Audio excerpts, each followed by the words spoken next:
हाय। आपने बहुत बार प्रेगनेंसी के लिए ट्राई करते हुए इलाज लेते हुए सुना होगा कि एग क्वालिटी की वजह से प्रेगनेंसी जो है वो नहीं आ पा रही है। अंडा बनाने की दवाई ली, अंडा सही बना, प्रेगनेंसी नहीं है। अंडा बनाने की दवाई के साथ फॉलिकल मॉनिटरिंग कराई, आईयूआई भी कराया, उसके बावजूद प्रेगनेंसी नहीं आई। या आईवीएफ में माइक्रोस्कोप के नीचे देखा कि अंडों की मात्रा तो अच्छी निकली पर अंडों की क्वालिटी अच्छी नहीं थी, एम्ब्रियो अच्छे नहीं बने और इसलिए प्रेगनेंसी नहीं आई। तो आज इस वीडियो में हम बात करेंगे एग क्वालिटी, अंडों की क्वालिटी क्या होती है, किन किन सूरतों में ये खराब हो सकती है और क्या कोई इसका समाधान है कि इसको बेहतर करके हम चले तो हमारे प्रेगनेंसी के चांसेस बढ़ जाए। और क्या यही एक कारण है जिसकी वजह से एक फीमेल को ब्लेम किया जाता है कि प्रेगनेंसी नहीं आ पा रही है। तो देखो, सबसे पहले बात करते हैं एग क्वालिटी के बारे में। एग क्वालिटी, अंडों की क्वालिटी निर्भर करती है बहुत सारे फैक्टर्स पे। अब कुछ इसमें से होते हैं मॉडिफाइबल और कुछ होते हैं नॉन मॉडिफाइबल। तो सबसे पहले नॉन मॉडिफाइबल फैक्टर जिस पे आपका कोई कंट्रोल नहीं है वो है सबसे इंपॉर्टेंट, एज। हमें पता है एक फीमेल एक फिक्स नंबर ऑफ एग्स के साथ बॉर्न होती है, तो उनमें जो अंडा बनाने की क्षमता है वो लिमिटेड है। जितनी उम्र बढ़ती है उतनी अंडा बनाने की क्षमता कम हो जाती है, और क्षमता ही नहीं कम होती, क्वालिटी भी खराब होती है। तो हमें कैसे पता चलता है कि क्वालिटी खराब हो रही है? अब अगर हम कोई 25 साल में प्रेगनेंसी प्लान करता है, उनकी प्रेगनेंसी आने की संभावना 20% है, और कोई 35 साल में करता है तो उनकी 12 से 15% है। क्यों?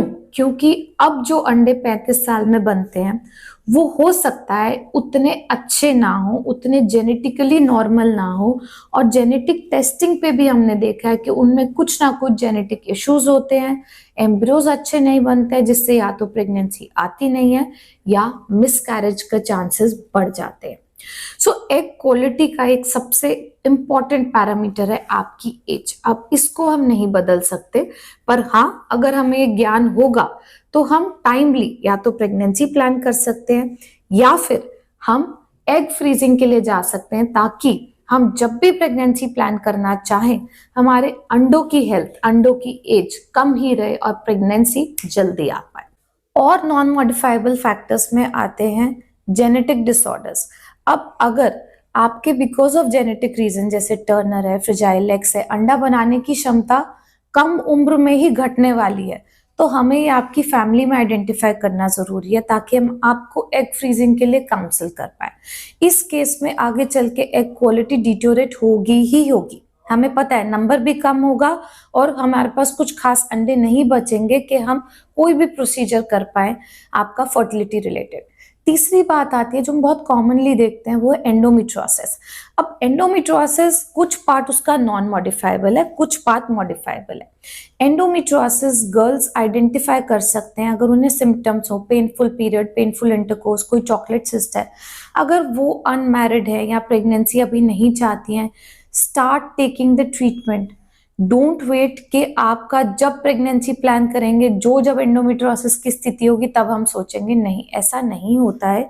एंडोमेट्रियोसिस एक प्रोग्रेसिव डिसऑर्डर है, हर महीने बढ़ेगा, जितनी बार पीरियड्स आएंगे उतनी बार बढ़ेगा। अगर हम अभी प्रेगनेंसी नहीं चाहते हैं, हम एग फ्रीजिंग के लिए जा सकते हैं, एम्ब्रियो फ्रीजिंग के लिए जा सकते हैं, और एंडोमेट्रियोसिस सप्रेशन की दवाइयों के लिए भी जा सकते हैं। और अगर हम अभी प्रेगनेंसी चाहते हैं तो हम उसको मॉडिफाई नहीं करेंगे, हम जंप करेंगे कि हम सीधा जाके एक ट्रीटमेंट ऐसा लें जिससे हम जल्दी से जल्दी प्रेग्नेंट हो पाए, चाहे वो आईयूआई है या आईवीएफ है, उसके लिए जाए।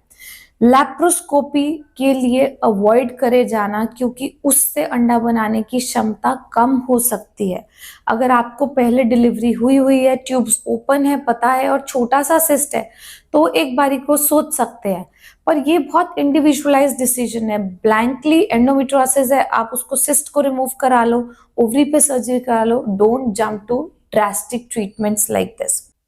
और अब बात करते हैं मॉडिफाइबल फैक्टर्स के बारे में। मॉडिफाइबल में होते हैं सबसे इंपॉर्टेंट लाइफस्टाइल, और लाइफस्टाइल में आप किस तरीके का काम करते हैं, कितना वर्क स्ट्रेस है, कितनी देर सो पाते हैं, अपनी डाइट पे ध्यान दे पा रहे हैं, नहीं दे पा रहे हैं, स्मोकिंग, अल्कोहल, ड्रग्स, वेपिंग, इस सब का कितना रोल है आपकी एक डेली रूटीन में, कितना फ्रीक्वेंटली ये लेते हैं, हीट केमिकल एक्सपोजर कितना है, कितना बाहर का कैंड फूड लेते हैं, कितना शुगर कंजम्पशन है और कितना आपका वजन है।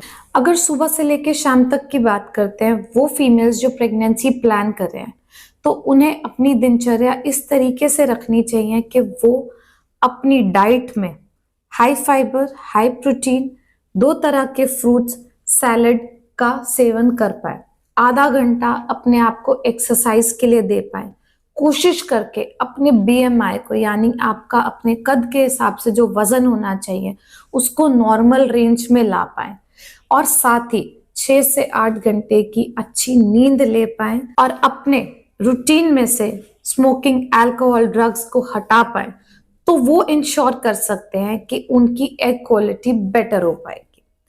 10 मॉडिफाइबल फैक्टर्स में बात आती है, आपको कोई अगर अंडरलाइंग प्रॉब्लम है, जैसे कि एएमएच आपने बहुत ज्यादा कॉमनली सुना होगा। एएमएच एक टेस्ट है जो आपकी एग रिजर्व कैपेसिटी के बारे में बताता है। अब एएमएच अंडा बनाने की क्षमता एक नंबर है, वो ये बताएगी कि आपके कितने अंडे बन सकते हैं, पर क्वालिटी आपकी लाइफस्टाइल डिपेंडेंट है। एएमएच अगर बहुत ज्यादा होता है तो वो कॉमनली देखा गया पीसीओएस, पॉलिसिस्टिक ओवेरियन सिंड्रोम की फीमेल्स में, उसमें। और जब एएमएच बहुत कम है, जो लो एएमएच फीमेल्स है, जो एडवांस स्टेज वाली हैं, तो उसमें अंडा बनाने की क्षमता भी कम होती है और क्वालिटी भी पुअर होती है। अब पीसीओएस वुमेन में जो क्वालिटी पुअर होती है, उसका बहुत इंपॉर्टेंट कारण होता है इंसुलिन रेजिस्टेंस, उनका ओबेसिटी या फिर वजन ना कम कर पाने की जो प्रॉब्लम है। ऐसे में शरीर में ग्लूकोज का यूटिलाइजेशन अच्छे से नहीं हो पा रहा होता, और कुछ दवाइयां हैं जैसे कि मेटफॉर्मिन, आइनोसिटोल, एनेसिटाइलसिस्टीन, ये कुछ मेडिसिन हैं जो इंसुलिन सेंसिटाइजर का काम करती है। तो हर महीने जो आप एग बना रहे होते हैं या जो एग नहीं बन रहा, लेट बन रहा है, उसकी क्वालिटी को बेटर करने में हेल्प करते हैं। देन सेकेंड पार्ट, एएमएच जब कम है, तो जैसे जैसे एज एडवांस होती है एएमएच कम होता है। मेल हॉर्मोन्स फीमेल बॉडी में भी होते हैं, वीक होते हैं, उनकी मात्रा जो है कम हो जाती है, उनका भी एक रोल होता है एग की क्वालिटी में। तो उसको अगर हम बाहर से सप्लीमेंट करते हैं डीएचईए की फॉर्म में, टेस्टोस्टेरोन जेल पैच की फॉर्म में, तो वो भी एग क्वालिटी को बेटर करने में मदद करते हैं। अब तीसरी कैटेगरी ऑफ वुमेन जिनका एएमएच भी ठीक है, एज भी ठीक है, फिर भी प्रेगनेंसी नहीं आ रही, तो उनके लिए रोल आता है नॉर्मल एंटीऑक्सीडेंट्स का। हमने बात किया डाइट में भी आपको सुधार लाना है, एंटीऑक्सीडेंट इंटेक बढ़ाना है, आप इसको सप्लीमेंट्स की फॉर्म में भी ले सकते हैं। Coming to the third things, ये सारी चीजें तो आप लेंगे on a daily basis in the cycles that you are trying for pregnancy, but एक स्पेसिफिक ट्रीटमेंट के लिए अगर आप जा रहे हैं, तो मैं उदाहरण के तौर पे बात करती हूँ। अगर आप 6 से 7 बार ऑलरेडी लेट्रोजोल ले चुके हैं या क्लोमिफेन ले चुके हैं, step up your treatment protocol.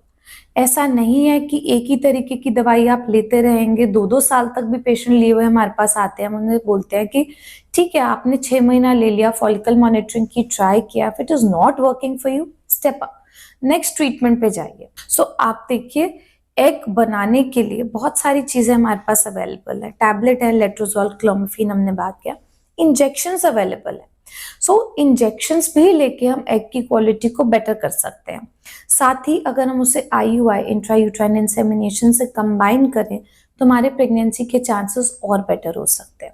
अब आईवीएफ में बात करते हैं, तो एग क्वालिटी हमारी सीधा सीधा उसका कोरिलेशन होता है आपसे और आपको क्या इंजेक्शन लगाए गए उससे। उसके बाद embryo quality and embryo formation is something that happens in the lab, और वो लैब, एम्ब्रियोलॉजिस्ट, सब चीजों पे डिपेंडेंट होती है। पर जो हम एम्ब्रियोलॉजिस्ट को देंगे उसी के साथ तो वो एम्ब्रियो बनाएंगे, तो इसलिए egg quality in an IVF cycle is very very important. So I believe that अगर हम कोई भी ट्रीटमेंट ले रहे हैं, हमें सबसे पहला काम करना चाहिए अपने लाइफस्टाइल पे। उसके साथ साथ हमें लेने चाहिए अंडा बनाने की दवाई, और दवाई में भी ऐसा नहीं कि एक ही दवाई बहुत लंबे समय तक लेते रहें।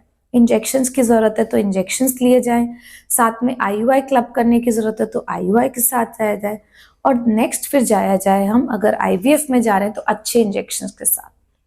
और ऐसे अगर हम करके चलते हैं तो उस केस में हमें प्रेगनेंसी आने के चांसेस भी बेटर होते हैं और हमें जल्दी रिजल्ट मिलते हैं, हम टाइम टू कंसेप्शन को छोटा कर पाते हैं। अगर आपको भी ऐसा बताया गया है कि आपके एग क्वालिटी रिलेटेड इश्यूज हैं, आई होप ये वीडियो आपको हेल्प करेगा। कोई स्पेसिफिक समस्या के बारे में जानना चाहते हैं तो हमें कंसल्टेशन के लिए कॉन्टैक्ट कर सकते हैं, हमारे नंबर्स नीचे हैं। We would be happy to help you in your pregnancy journey.